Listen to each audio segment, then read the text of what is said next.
Hello, in this video I will show you how to set up VPN on Nothing Phone 3.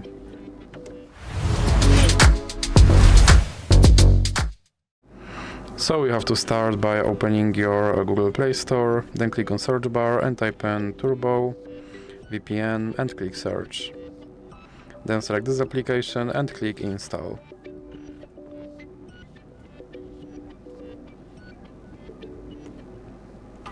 Now click open and click agree and continue. Then you can close this ad and then click allow and click consent. Now click on this button to start your VPN and click OK.